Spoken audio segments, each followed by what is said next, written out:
Hey guys, thanks for tuning in. I want you to take a second, reach down there on the right hand side, hit that subscribe button, leave us a comment in the comment section.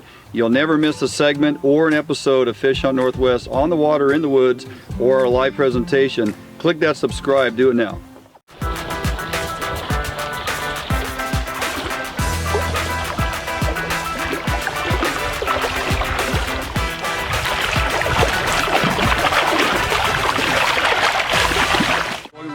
Another Fish Hunt Northwest on the water. It's mid-morning. We've started out fishing this morning till we got enough daylight to do a little intro segment here to let you know exactly what we're out here doing. So bobber and egg fishing. You guys have seen me talk about this before. This is not the bobber dogging rig. This is the vertical presentation with everything in line. Got our inline weight hanging below our float. Got our inline midpoint that you guys have seen us rig. And this river allows me to run a dual rig setup, and that's exactly what we're doing. So bobber and eggs for coho. We can't keep Chinook here, but they're fun to tussle with and release. These coho in here, historically, we've always done pretty well on eggs, and we'll continue to do so. We also brought our twitching rods because once we get those coho running through here, it's a nice alternative to switch to twitching jigs. And of course, we're using the jingling jigs. Why wouldn't we? Because they work so doggone good. Now, this water out in front of us right here is more conducive to where the Chinook like to lie, upriver just a little bit where we have some current. Believe it or not, you can twitch within those current seams. It's not all about the dead water for twitching, but the current seams produce really well. When those coho are running through there, that's when you want to make sure you're twitching with those jigs. Half-ounce jigs in the current seams, you're going to find the coho. Down here in this slower water is more apt to get Chinook, although over the years we have caught plenty of coho in here on eggs as well. So that's kind of what the morning program is. We're going to get some eggs out of the cooler, get fishing some eggs under these floats. I'm just watching the fish roll around in here, and we're going to bring it all to you. So stick around, and you're probably going to enjoy it and learn something. A lot of times when these fish run upriver, if you take your rod and turn it down to the side like this, you can actually turn that fish's head and get him or her to come back towards you. If you fish with your rod vertically like this, these kings, they just like to bulldog and pull, and most of the time they'll just keep going on upriver. But if you take your rod and keep your tension to the side of their head, you can actually get that fish to turn. Look how much that fish comes in now, see? You keep the tension on them. That is how you can get a fish to come in. If you struggle with fish going upriver or downriver and you are constantly chasing them, you need to simply put that rod down. Sometimes rod tip right in the water, and it's that side pressure that actually turns their head, and you can control that fish a whole lot better.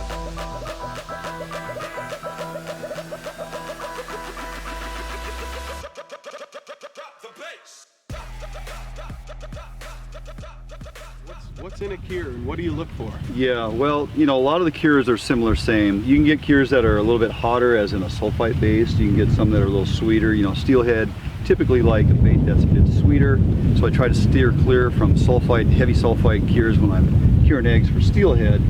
That being said, lower in pretty much all systems, right? Down in the tidal water, even in your tributaries that are influenced by tidal water, sweeter baits tend to get it done. Because those fish, got a fish on right behind us. Hey, those fish are fresh out of the salt, and they get that sweet palate. They like that sugar. You get them up higher into the system, a little hotter of an egg tends to do the job, right? Something with a little more sulfite to it, maybe a little more salt base to it. So I typically kind of, you know, cure up eggs, change it around depending where I'm fishing on a system. That being said, I also bring multiple kind of, I guess, flavors, if you will. I typically don't fish anything but red eggs. Over the years of curing up all the, I mean, except for steelhead, there again, I'll go with some orange eggs, but for salmon, for the most part, it's a dark red. The darker red I can get them, the more confidence I have, right? And the thing about eggs is when you cure them, you want them, especially for salmon, to be juicy. You want that natural milk to come off those eggs and put that scent downriver. Now, a lot of guys will think that adding scent to your eggs is the key, as in while they're curing, taking some of your manufactured oil scents and putting that into your eggs. Yeah. That's what you don't want to do. You want to cure your eggs with the base cure and just leave them unscented. Yep. Unless you do something like I tend to do in dehydrating natural fish flesh, grinding it into a powder, and then if you want to add some type of scent to a specific cure of eggs, and you mark it like sardine powder, right? I'm going to put some sardine powder on these eggs. I know these are sardine enhanced, and I'll make sure those are separate from these eggs that are tuna enhanced or whatever.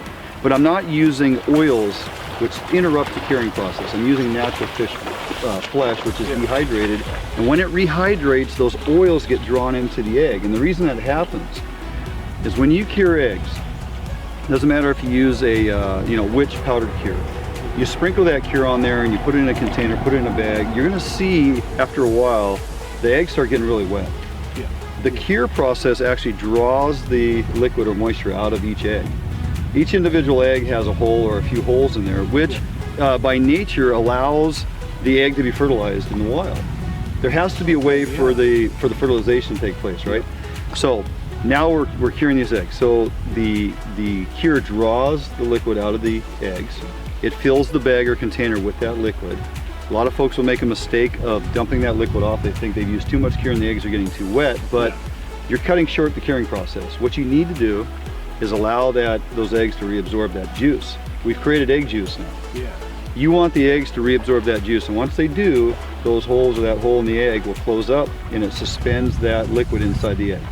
Interesting. Now when it's all reabsorbed and ready to fish, you're going to see that the eggs, they got quite a bit of liquid around them, though they've been paper toweled and somewhat dry, but I like them a little bit gooey, right?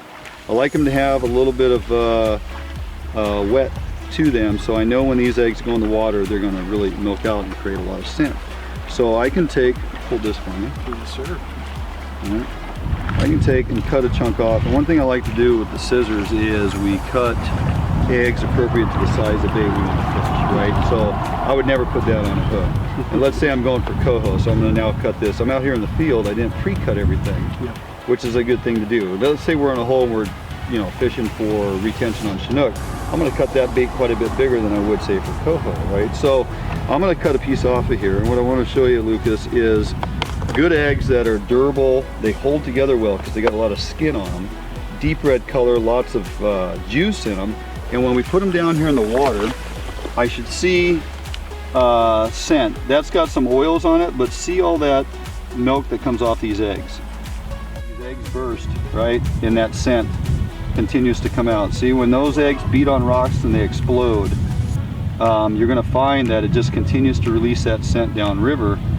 That's what you want. If your eggs are hard and dried and shriveled and tight, you put them in water, they don't really do anything. Yeah. And they actually will sink like a rock.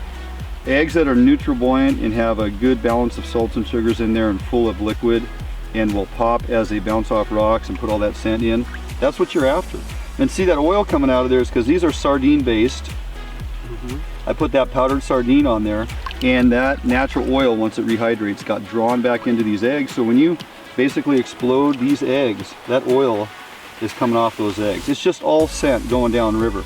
And these fish smell in parts per billion.